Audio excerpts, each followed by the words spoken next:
Start. Good start. Good evening, members. Good evening, Executive Committee members who we are graced with, and welcome to anyone who's watching on the webcast.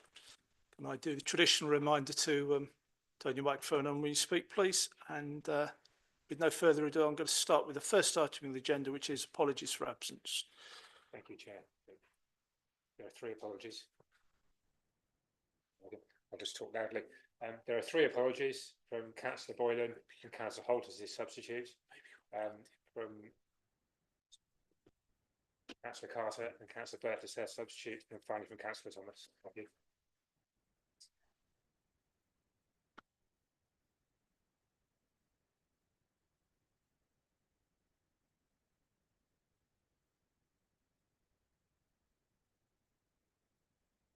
Technical problems.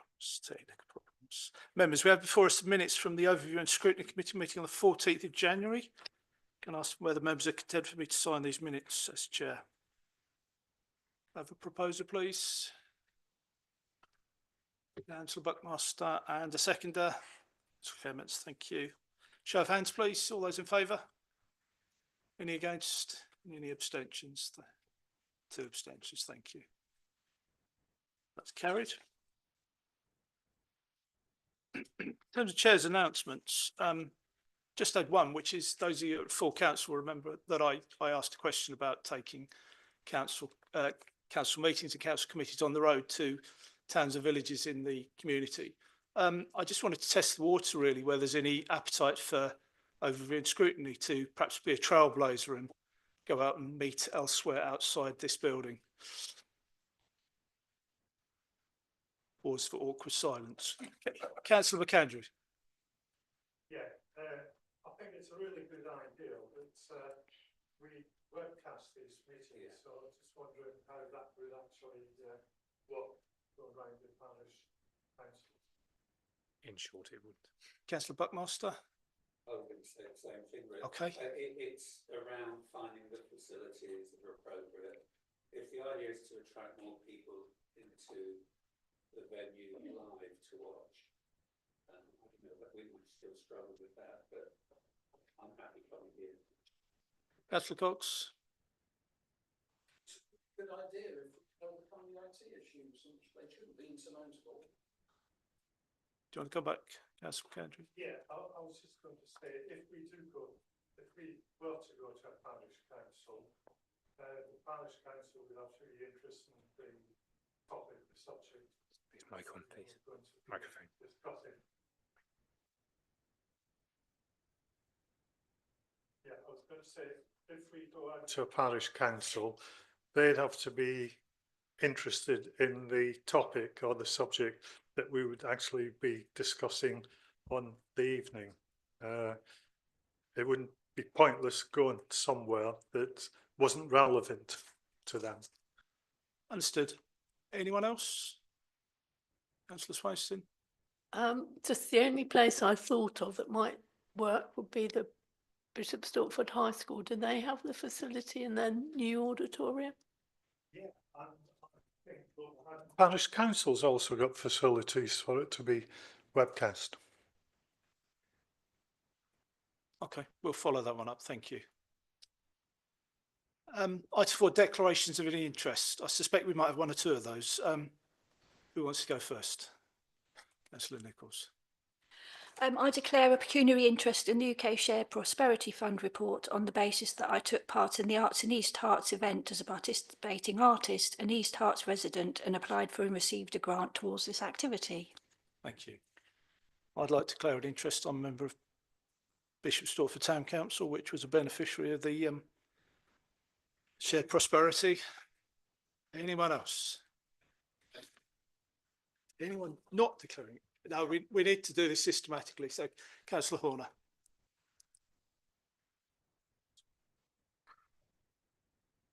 Yes, I will declare the same interest as the Chair. Councillor Buckmaster. Yes, same again. There are quite a few on the list, so I doubt that many people were exempt from it. Going around the room. Councillor Carter.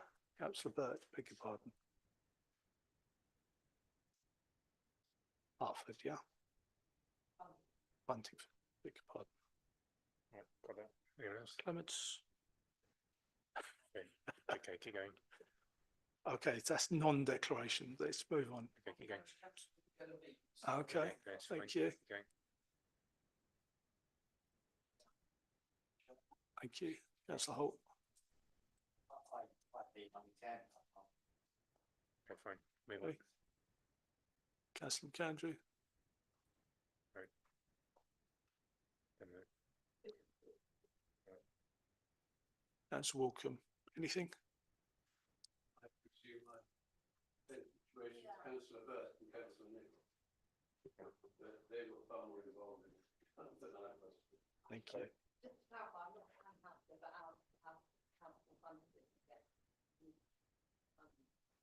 right. It's not relevant. No. Right, that one off. Thank you.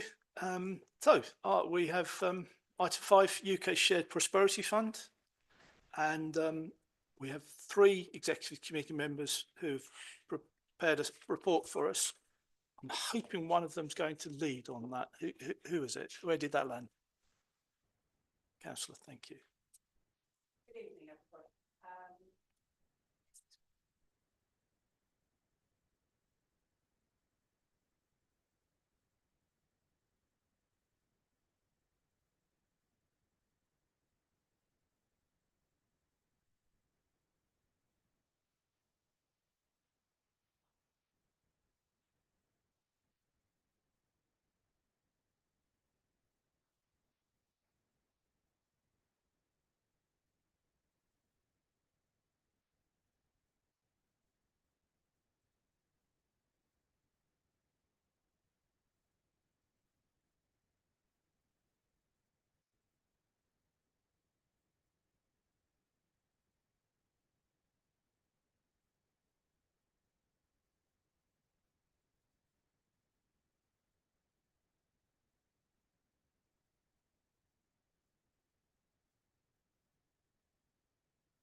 members, opening up for comment and questions. Before I do so, I just wanted to draw your attention to the recommendations, which are obviously to review progress to date, but also for members to consider priorities for the coming financial year and make any recommendation to the executive in this regard.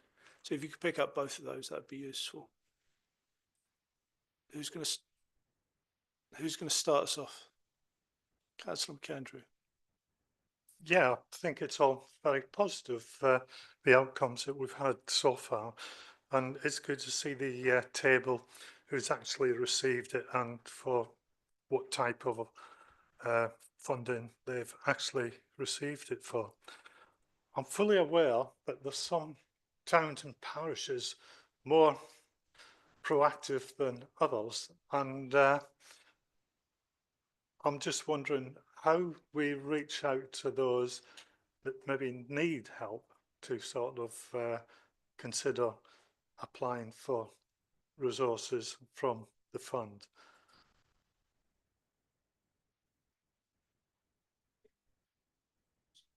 I think what I'll do is take members' contributions, then you can answer them collectively, if that's all right. Councillor Buckmaster. Chair, at Field Environment Forum yesterday, we were talking for a while about nature recovery. And I just wonder if it fits in with the general theme of environmental managers. I just wonder whether that will be on the back of what we're trying to do to improve nature and the strategy that's coming out. It could be that we were talking about people with small parcels of land and so on. So it might well be that grants of that nature for towns and parishes and other clubs and associations, allotment holders, could help. Just a thought. Thank you, Chair. Thank you. Anyone else, Councillor? I'd also like to thank the members for it's a very complicated task, and I'd like to say the various different grants have made a massive difference to businesses, individuals and wider communities in so many places across the district, and I'm really pleased that there was a decision to share the money, particularly in smaller communities where local parish councils have very low reserves and are trying to maintain buildings and put on events with very little budget. I know in my ward in Buntingford, community spaces benefit in Buntingford and Cotterid from grant money to make them more accessible for local groups and events. And this has meant spaces are available throughout the year, as there's often a problem in the winter when the community space is often not accessible because it's either too expensive or too cold to put on events, and then that leads to socialisation, which becomes a big concern. So that's a good measure to intervene on that. And it's great that we've been able to put some money into refurbishing the toilets in Buntingford. That's my win of my political career. And priorities going forward, I think the money for climate change and that available to improve town and village centres has had a lot of overlap. And I'd like to see this continue as a funding area in the next round. I'm aware of a couple of cases where proposals weren't able to meet the deadline for this year's funding because of complications, increased costs. And perhaps those projects might be able to go ahead in the next financial year, instead giving more time to prepare the work required. And I'm thinking in particular of Aspenden Parish Council who are trying to sort some drainage issues out on their village green.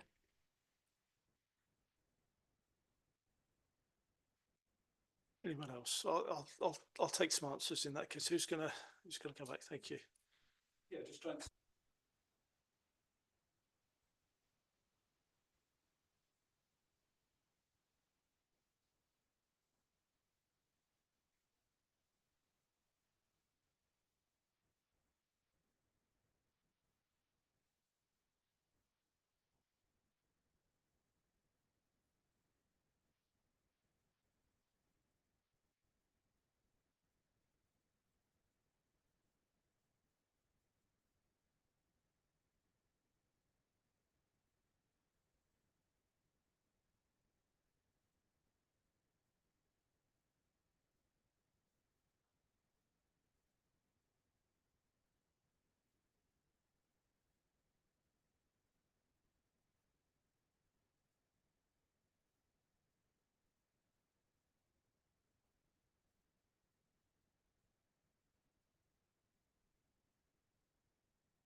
So I'm sort of coming at this as with my communities hat on, and also as a double hatter. It's obviously very easy to communicate with the town council where you're a double hatter.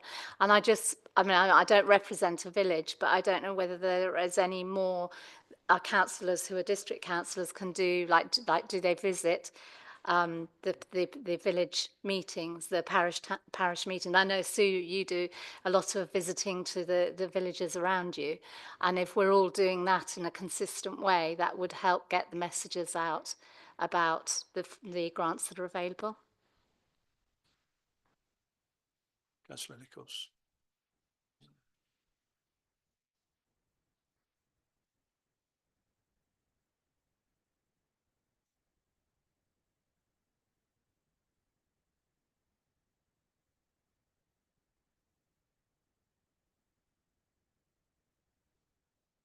I'll bring Councillor Horner in first, please. Yes, thank you. I think reading the report and reading the highlights part as well, I think there was a lot that has been done through the Shared Prosperity Fund that's had a real benefit, and I was really pleased to see that. One of the questions that I'd got was that the table that we've got seems to only cover about 70% of the actual allocation, and I'm presuming that's because there's still about 30% that's going through at the moment, which I think brings into sharp focus what Tim was just saying about it being a sprint this year, that we've got to get things through, because I'm aware of some projects in Bishop Stortford that haven't been able to be fulfilled because they wouldn't have been finished by the end of the year. So perhaps if perhaps we could have a flavour of what is still outstanding, what is going through at the moment. And I think with regard to the future fund, I was very impressed with the hubs, the sustainability hubs that are in there, and I think using the fund to try and build community capacity around environmental initiatives, but perhaps more widely, will mean that the fund actually, even if it finishes at the end of this year, has a legacy going into the future, and some of those community initiatives can be self-sustaining beyond that. So I would want that to be a part of what we do in this coming year. Thank you.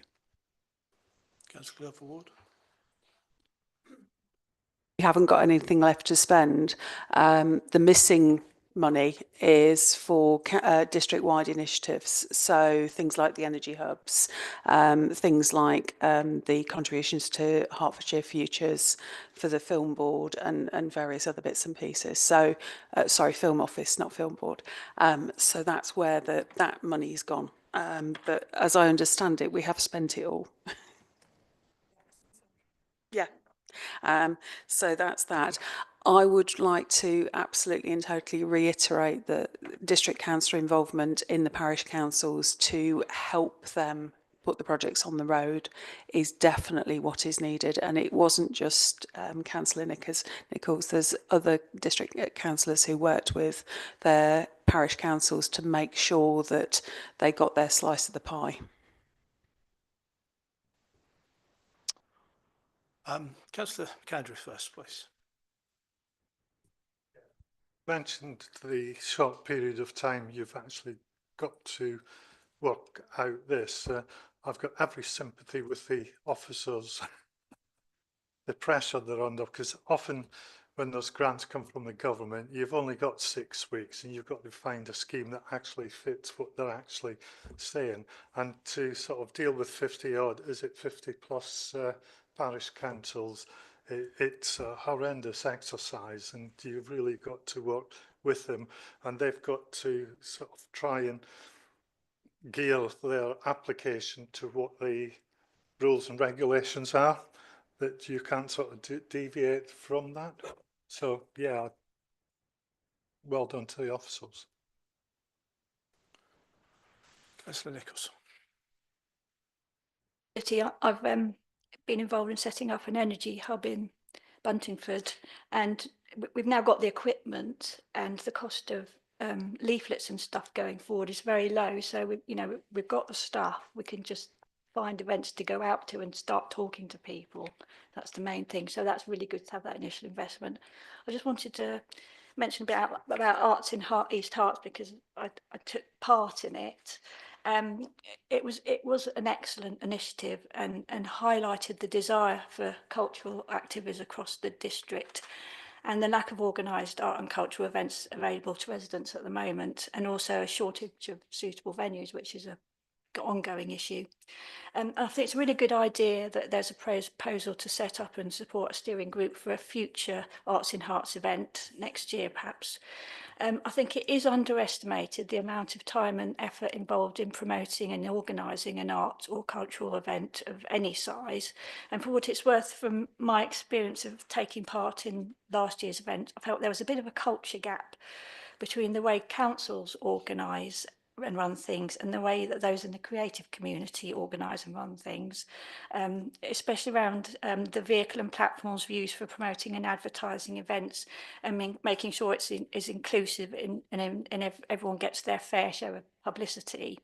And this is particularly the case for smaller groups and individual artists for whom it's a real challenge to promote their activism and get noticed even in their local community and beyond without the help of a large organisation to advertise their work.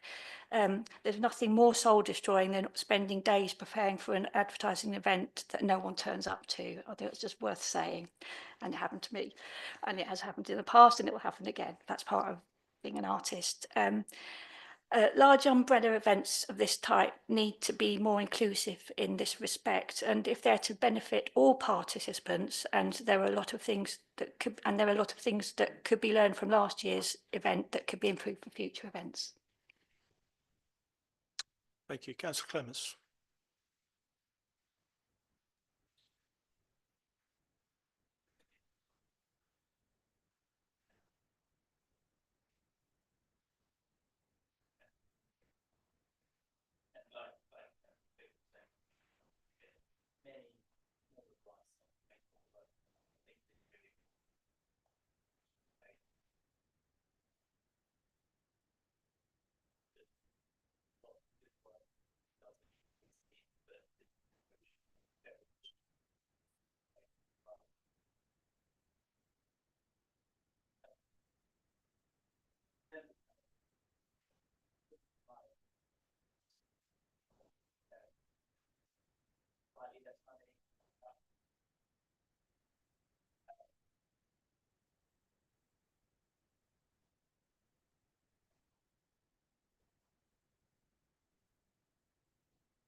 Councillor Dar.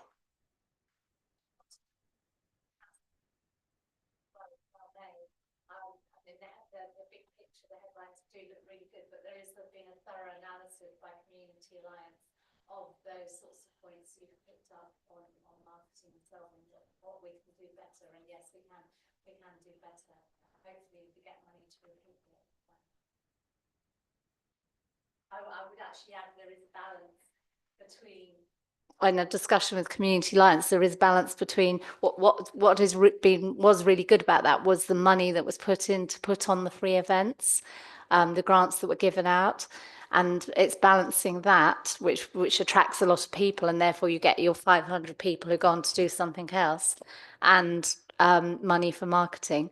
You know, getting that balance right is quite a delicate one when there's not that lots of money flying around.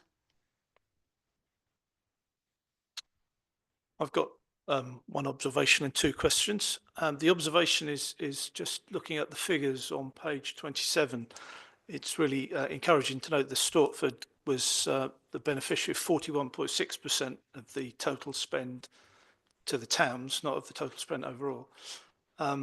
Sometimes there's perception in Stortford that it gets the thin end of the wedge, so it's good to see that we didn't in this instance. The questions, two. next year the funding is predominantly revenue rather than capital. There's 473 revenue, 473,000 revenue, 107,000 capital. Is that going to cause any issues, given that a lot of the spend appears to be capital spend? And the other question is, we've been told that it's important we hit the ground running. So how practically are we going to do that?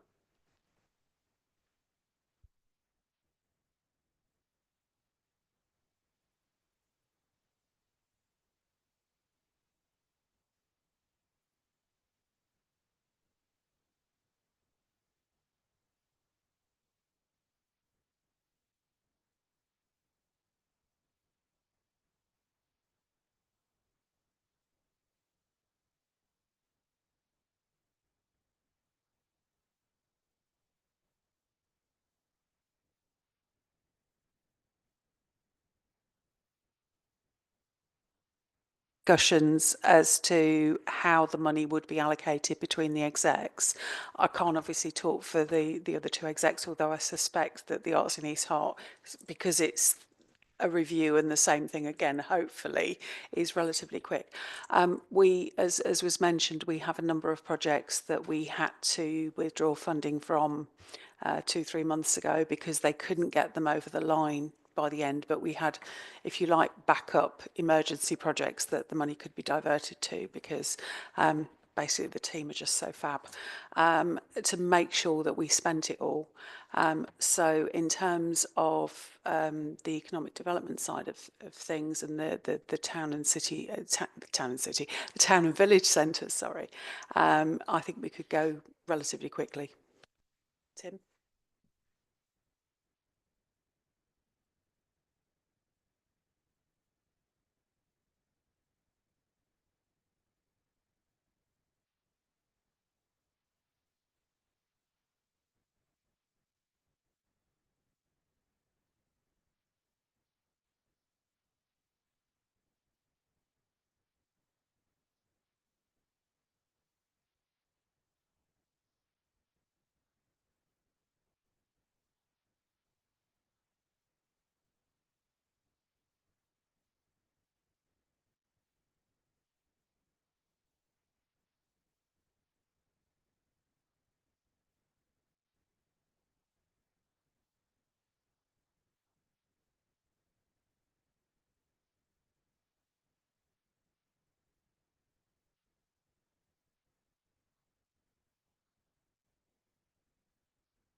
Councillor.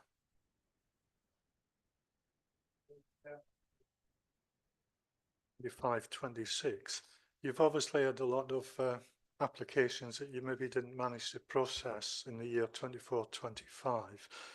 Would any of them be sort of suitable moving into 25-26?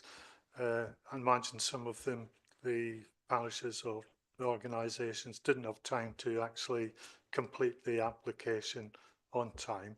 And I was just wondering, Tim's mentioned active travel. That covers a wide spectrum of goods, but very expensive as well. I was just wondering what ones come through this year that didn't actually get funding for time and not having been able to complete the application. Didn't complete the application. I think anybody that was interested actually submitted. I think there's a number of projects that couldn't get finished in the time frame because it was found to be a bigger project than it should have, than it was initially thought. But I think that the team has been extremely creative in finding some solutions to some of those. But also I think that there are other projects on the back burner that we didn't give the money to in the initial phases because we knew they couldn't finish in time, but that are still there and ready to be funded. But also, you're right, there's a number of villages that didn't get anything from the Village Centre Fund. So I think we would have a very quick application for any villages that haven't had funding already.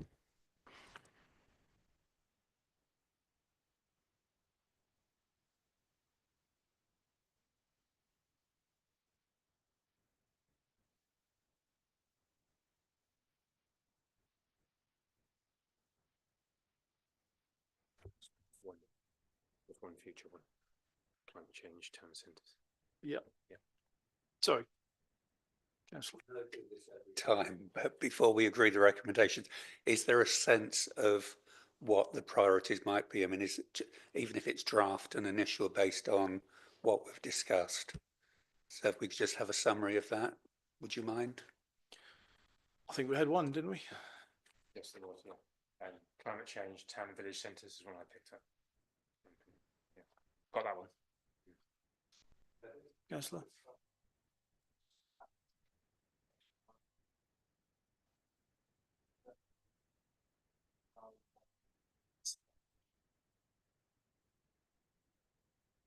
Just like to see something in there about empowering the voluntary community, and then they can do a lot of these things themselves. And was there anyone else? I'm sorry. Yeah, someone said active travel. Active travel. Yeah. Someone said that, and here it was. They're not putting their hands up, but someone said it. Definitely. Thank you.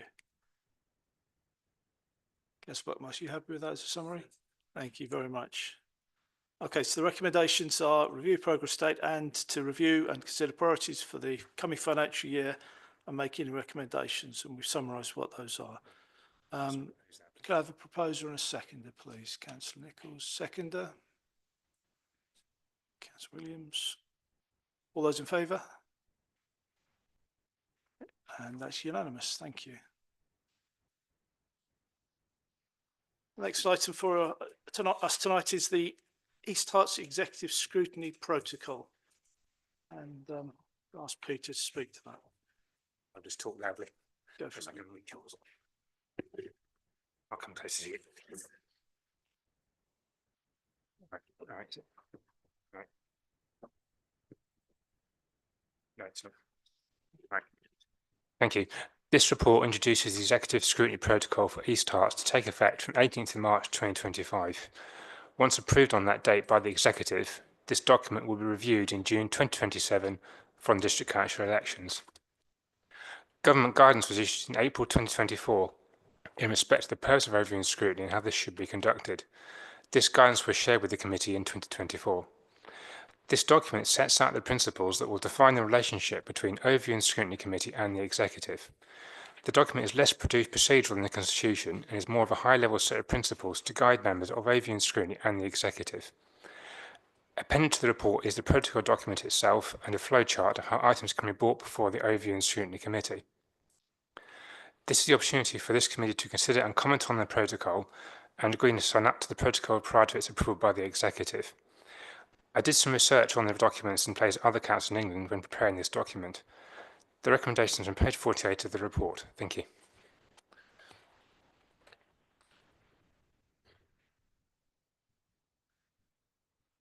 Thank you. Any comments or questions? Councillor Buckmaster. Thank you, Chairman.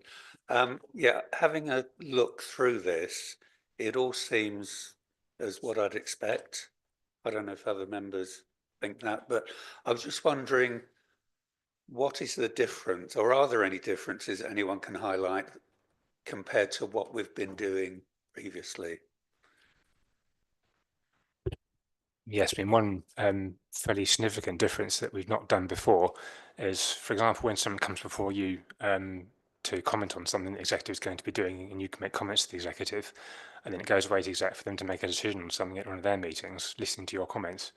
There's an opportunity then for the executive member to come back and say, you said we did, So they've said that they've listened to what you've been saying. So they won't bring the report back, but what they will do is tell you what they did based on what you've said.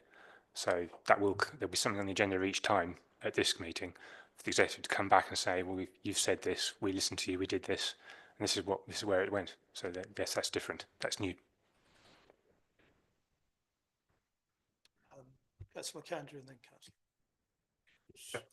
In the absence of James Ellis and Joan Dumont, the paper speaks about East Herts Council Executive Scrutiny Protocol. I'm trying to understand what Executive Scrutiny Protocol is. It doesn't mention overview, and it's not just executive and scrutiny, it's external bodies, agencies. I mean, the idea behind this, and when I was asked to prepare this, was to, I suppose, guide you as the Overview and Scrutiny Committee, and then also the executive as well, about how this relationship should ideally work. That's basically the idea behind it. It's not so much external people, external parties, it's yourselves as the Overview and Scrutiny Committee and the executive. So I think it's right to say that this committee can still scrutinise external activities, and we can still accept requests for scrutiny from external organisations as well. Yeah. I think that's not shown on the flowchart, and I think that needs a slight tweak there. So there's no change in that regard. This is about the relationship between the exec and this committee. And if you'd like the word overview in the title, I don't think that'll be a problem. Do you want to come back on that? There are some translations that say scrutiny, when it's spoken about, can cover both overview and scrutiny. Understood. But I clicked on the one of the links, the first link, and sort of read through that quite long sort of document. And one of the things that come out of it is, what do we, as a scrutiny, want out of that scrutiny meeting? And I think it's one thing that we haven't actually done in the past.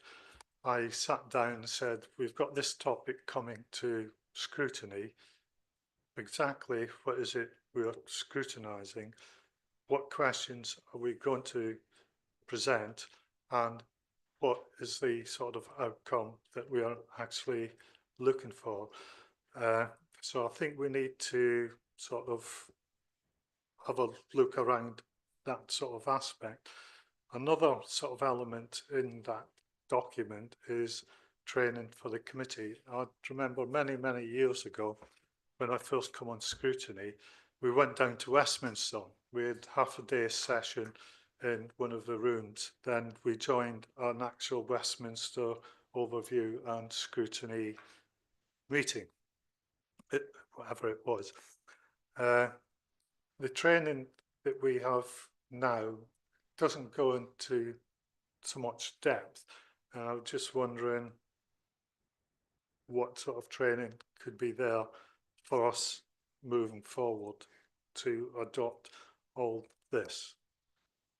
One of the other things that picked up is something that you mentioned earlier, Chair, about going out to parishes. There's a section in there saying authorities should consider how their communications officers can help scrutiny engage with the public, and how wider internal expertise and local knowledge from both members and officers might make a contribution. I was just wondering if that's something that we can sort of do, because obviously this is down a lower level from the actual document that it's points. That's Nichols. That's no, not Nichols. Councillor Nichols. On what Peter said about a bit more to and fro between the committee and the executive, it feels like we make the recommendations and then they go into the ether and there's no feedback on them. So that would be a good addition to the process. And I was wondering, we task and finish groups were mentioned when we first were elected, but they haven't been since. I wonder if there's any opportunity or if there's appetite for that sort of committee structure going forward. Yeah, it can be set up any time if you. Just to come back on a couple of those points, I think a lot of the comments that we're getting are about how this committee works, whereas this paper is about how this committee works with the exec. That's a slightly different point. So members' training, for instance, that's not pertinent to this particular paper. But in terms of comments from this committee going to the ether, that's a little harsh. I think papers that go to the exec say, we had these comments from ONS and this is what we recommend doing about them. And that's done quite scrupulously, I think. Whether we feel that those comments are taken on board or whether they're just ignored, I think that's a matter for this committee to think about. But it's certainly not fair to say that they're just dismissed casually in that way. Sorry, that's fine. Thank you. I saw another hand. Sorry. Maybe I didn't. Maybe I'm imagining it. Peter, was there anything you wanted to add? Oh, Councillor Clements. Yeah, I thought a lot of this seemed particularly sensible. The task and finish group, there were a couple of points in here that I thought, oh, okay, yeah, maybe there are things that we could be doing that we're not really doing. Task and finish groups was one of those. The performance monitoring was the other thing there, where I don't know what monitoring metrics the exec or kind of senior officers are using to track how we are doing as a council. I remember, I think it was the air quality sensors where we did at one point have 2 years worth of data, and it was quite interesting seeing I forget what it was. I think Hartford there was a noticeable improvement. Parts of Bishop Stortford a bit less so. I might be misremembering there, so don't quote me on that. But that was an interesting place of going, oh, okay, yeah, we are seeing performance metrics, and actually maybe there is a thing where we could be coming and saying to the exec that you need to pull your finger out here, or there's areas here to look at. I don't know what other kind of performance monitoring we should be asking to see and what is available. I think that might be something that we as a committee should be doing more of. Just a thought. Councillor Horner and I were discussing this earlier, and I think the conclusion we came to was that we look at the performance indicators that are relevant to the topic that we're discussing. So we don't look at the global performance indicators for the council as a whole. We look at the ones that are relevant to herbicides, for instance, something like that. Now, that's not to say we can't look at the global indicators if we wish to, the KPIs, how quickly we answer the phone, that kind of thing. That's for this committee to decide. But I think that's a fair summary of what we said. Yeah, I think one of the things we might want to do is to actually have more input on those KPIs, but maybe not as a topic item for us to discuss, because as it says in here, the scrutiny committees may use performance data to identify issues, which I'm not sure that we are doing that. Certainly I'm not doing that at the moment, but as a committee that is maybe something we should do, which would actually generate more topics for us as going forward.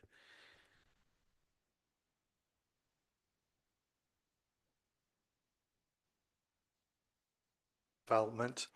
The second bullet point down, the executive should discuss with overview and scrutiny committee how and when scrutiny can best influence policy and development. I was just wondering, how will that evolve moving forward? Does the executive come and sit down with us? I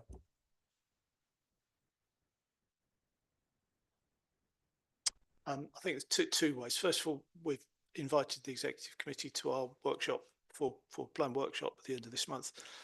Secondly, I've got an open invite to the Joint Administration Steering Group, where our issues are identified that this needs to come to ONS, and I can discuss whether that's appropriate or not.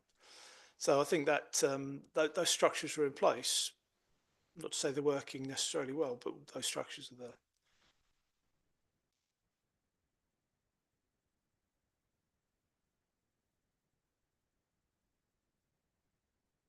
It just seems to me a very sensible thing to do, to have a clear protocol set out so that people can move forward in a clear way and know where we're going. You know, when committees change in the future, then it's all set out, and I can't see anything against it. Let's put it that way.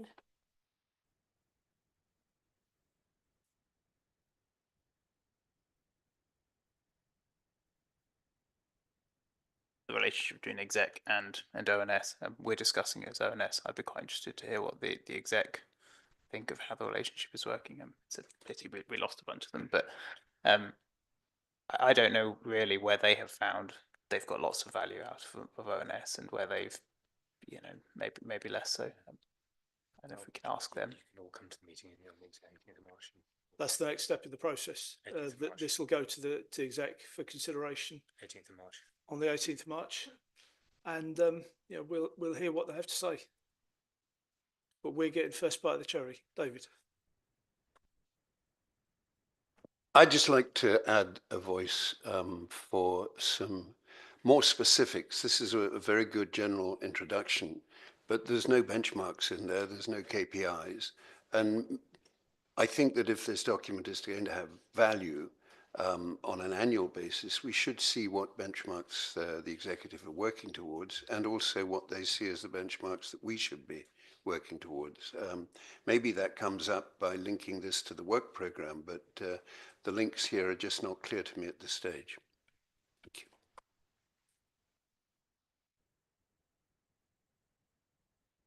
Part is actually through one of the links that if you read, it goes on to what type of KPIs, etc. And the section 151 monitoring officer and various others would explain that in detail in the case of budget, whether it was an audit responsibility or scrutiny. That's what I'm saying. There's quite a lot of detail underneath here that leads into a sort of summary, a very brief summary on top. I suppose the question is to what extent we need some of that detail highlighted in the primary document rather than as a link. Yeah, no, some of it, not all of it. So there's a feeling that from Councillor Wilkham that we need to have more information about the KPIs, which is here, but it's not explicit in the primary document. Is that something we'll ask the exec to consider whether they feel that's necessary or not? Yeah. Okay. Any other comments on the protocol? In which case, the recommendations are that we consider and provide comments on the protocol, which we've done, and agree to sign up to the protocol prior to approval of it by the executive. Can I have a proposer for that, please? Councillor. Nichols was first. Take your pick. Yeah. Swainston was first. Councillor Swainston and sorry, Councillor Wilkham, and seconded by Councillor Swainston. Yeah. All those in favour? Any against? Any abstentions? Any abstentions? I think that's carried unanimously. Thank you. Item 7 is our draft work programme, and I'll be the first to admit it's looking quite skimpy, and that's primarily because we have a workshop to populate it.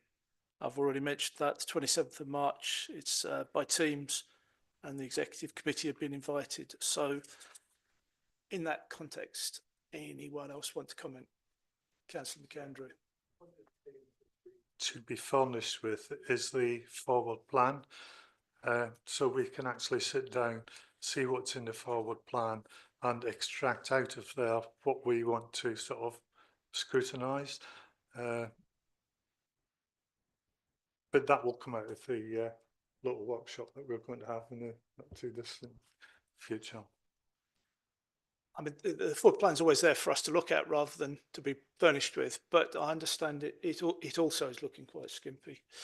Yes, I mean, I've looked at the current forward plan, which says that it's up to the end of May, but the latest decision on there is the 18th of March. So clearly that's well before any meeting that we're going to be holding. So I think I would like to see it going a lot further into the future. I think this is a discussion that has been had between the executive and scrutiny in the past, and probably be something we'll talk about on the 27th of March. But I would like to see things going a bit further forward.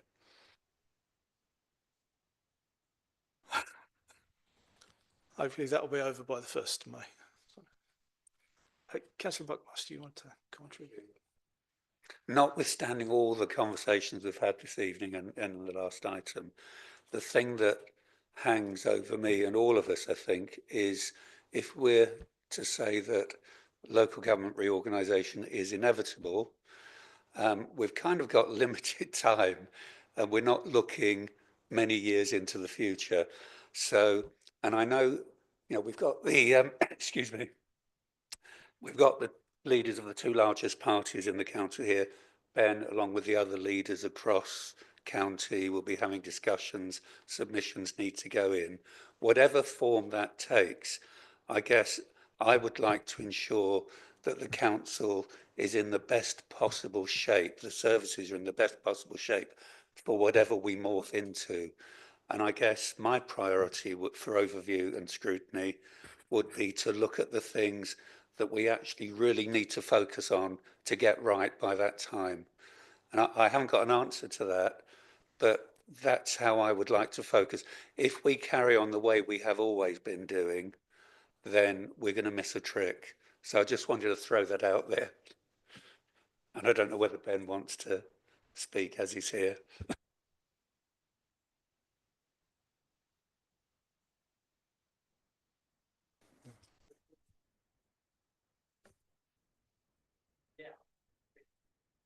I think that's a really good point.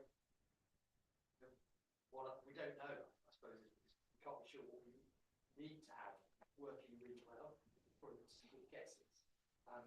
Yeah, it's a really important discussion to have. Whether it takes place here or exec with people with the council present or briefings, I don't know. We do need to have those discussions. Yeah, certainly in the next 6 months.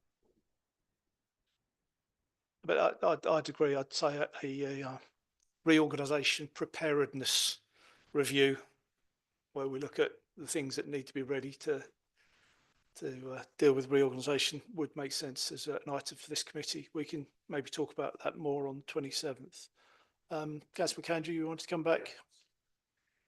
I've got a presentation on that exact topic from AppSave, which covers the whole spectrum of, coming together, who's got debts, who's got money, what impact it's going to have on various people, resources, etc.